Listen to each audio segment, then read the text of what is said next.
উত্তর চট্টগ্রামের অন্যতম পর্যটন হিসেবে পরিচিতি লাভ করেছে আকিলপুর সমুদ্র সৈকত। প্রতিদিন দূর দূরান্ত থেকে এখানে ছুটে যাচ্ছে ভ্রমণ পিপাসু লোকজন। একবার যাওয়ার পর বারবার যেতে ইচ্ছে করবে অপরূপ এই সাগর পাড়ে।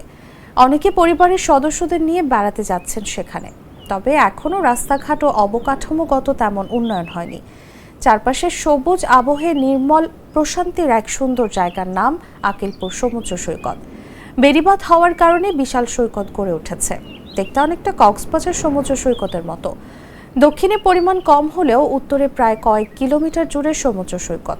নিমতলা গ্রামের পাশে এই সৈকতের অবস্থান। শুক্রবার সহ ছুটির দিনগুলোতে যান্ত্রিকতা ভুলে একটু প্রশান্তির খোঁজে এই সৈকতে ভিড় জমায় মানুষ। একসময় এটি ছিল ঘূর্ণিঝড় ও জলোচ্ছ্বাস প্রবণ এলাকা। সেখানে বাঁধের সঙ্গে বসানো হয়েছে ব্লক। বাঁধের চারপাশে লাগানো হয়েছে সারি সারি গাছ, যা মানুষকে প্রকৃতির সঙ্গে পরিচয় করিয়ে দেয়।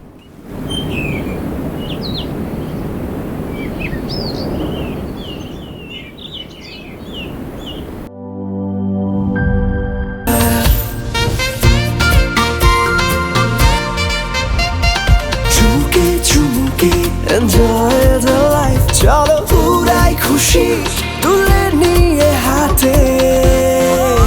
Cheer up, oh oh, cheer up, oh oh, cheer up, oh oh, cheer up. চিল হবে রিফ্রেশিং মুডে। চিয়ার আপ, চলো উড়াই খুশি।